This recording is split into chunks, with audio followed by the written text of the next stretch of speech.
to say a warm welcome to a seasoned professional, somebody that's going in and still prepared to take chances. Dave Allen, welcome. Thank you for having me. Nice to meet you today.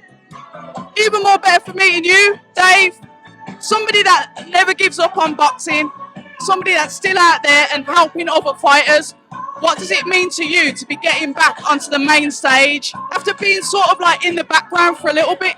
Yeah, it's nice. It's been a long time out. I think 4 years in July was the prize fight. But time goes fast, so it don't feel like that. But it has been a long time out. But I've been busy. I've been involved in boxing all the time, and there was a time when I didn't think that this would come back around, but it has. So it's about taking the opportunity now and staying here. We talk about taking opportunities. You are very experienced. You've been in with some of the best of the heavyweights, Dillian Whyte, Louis Ortiz, just to name a few. What does it mean to you going head to head with an Olympian, somebody that they expect so much from? Yeah, this is my third Olympic medalist.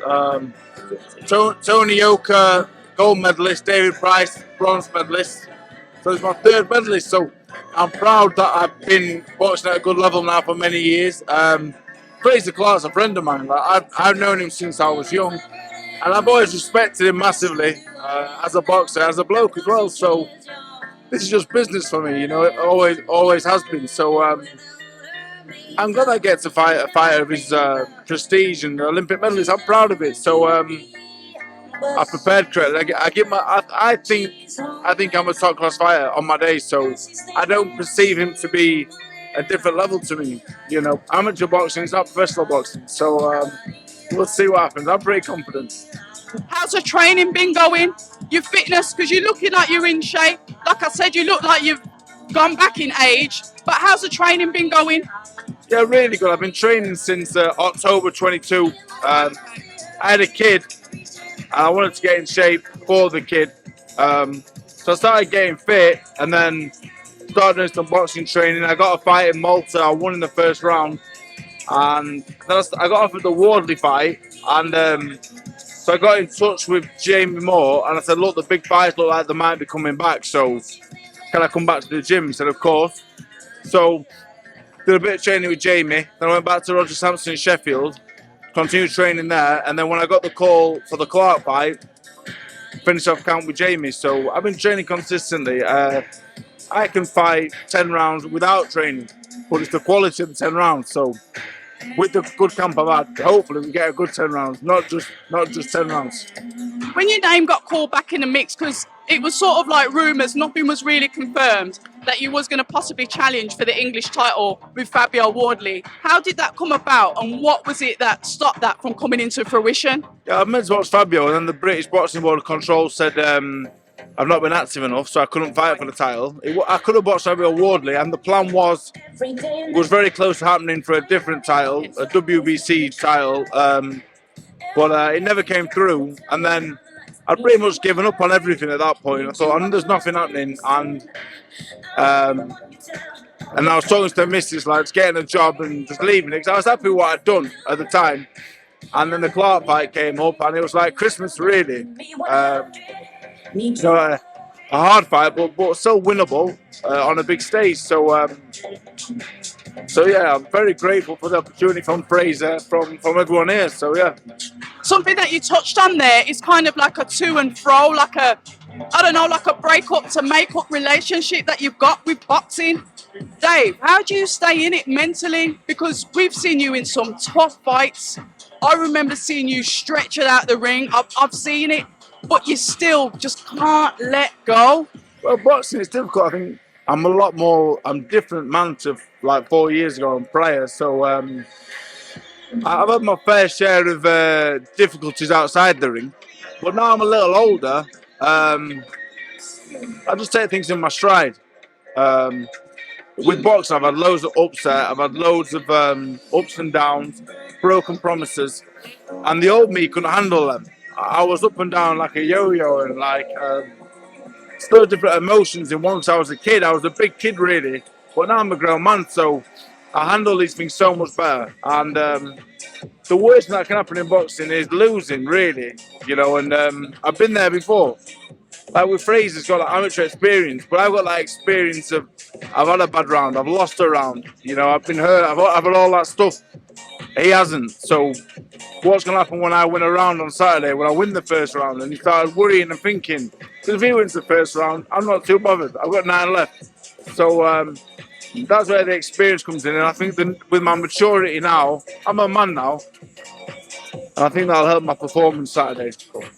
People will say, because of obviously the punishment that you have taken during some of the fights that you've had, not necessarily the losses, they worry about your resistance, your boxing resistance going into this fight with Frazer, who we know is a puncher as well as a boxer. Your thoughts on that? Yeah, I don't worry about that. You got to hit me first properly. Like I get hit quite a lot. I get hit on the arms, the elbows, the gloves, the top of the head. You know, the I don't mind. They don't hit me on here. I'm not bothered. So I very rarely get hit there. So I've never been down my whole pro career. You never see me in any kind of trouble. The punch distance is a funny thing. If he hits me on the chin, he's going to knock me out, and vice versa. So that's boxing. I've never been no immovable object. I'm just quite a clever boxer. I'm not here to get hit on this. You know, I've been a sparring partner for all the best fighters in the world. So I don't worry about it. If he hits me on the chin and knocks me out, that's boxing. If I hit him on the chin and knock him out, that's boxing. No one's got a bad chin. No, it is what it is. So I've always had the mentality where I don't worry about stuff like that. You know, I'm quite a nice boy, but when it comes to fighting, do you know what I mean? It is what it. You're northern. I like it. Not very northern. I like it. Like you said, Frazer's going into this fight with a lot more to lose than you. We talk about those mental battles, and it's kind of good that you've touched on that point, because I can push on to Daniel Dubois' performance on the weekend with Usyk, a young fighter. Your thoughts on that fight, and then we can delve into that. I thought Dubois did well. I thought Usyk won every round. Yes. And it was a great performance from a 36-year-old that's been out of the ring for over a year. So I thought Usyk was fantastic.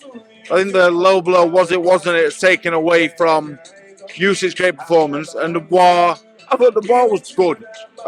He's 25. When I was 25, you know, what was I doing at 25? I weren't boxing for the heavyweight championship in the world in front of 40,000 people. So I take my hat off to Daniel and Alexander. And as far as everything else goes, I think it was a low blow. I think it was an illegal punch. The referee made the right call. Did Daniel quit? Very difficult to say. I quit when I boxed David Price. I got pulled out in the corner. I was done physically and mentally finished. We've all got our limits. If you reach your limit, I don't see that as a quit. It's your limit's been reached, and I think that's what happened with him. Maybe not a physical limit, but his mental limit had gone. He didn't want to be there anymore, and that's fine. He's a young man, he'll come back. I like what you've said there, and that is fine. Something that the boxing public, the fans, hospital fans, like to scream from the rooftop is a quitter. Never mind the low blow. He took a knee again. The decision, when you're in the ring, to say, you know what, I've had enough. How hard is that for you, thinking about possible public perception and the outcome, the follow-up from that? When I was younger, the public perception and public what they said bothered me, but I'm 31 now. I'm not really bothered. So, you know what? I think everyone's entitled to an opinion. So, if you think I can't box, that's fine. If you think I'm anything, that's fine. You can have that opinion. But if we're talking quitting, you've got to have been there. I'm not having some fella off the couch who's never boxed before tell me that I quit. You ain't been there. Like that, we've all got our limits at the end of the day, and some limits are less than others. But now joined in the ring by former world champion. I back Daniel in the sense of, I don't think he quit. He reached his limit, and that's the talk about. The weather broke for us today, huh? You know what? You look. Listen, there's going to be a lot going on for you.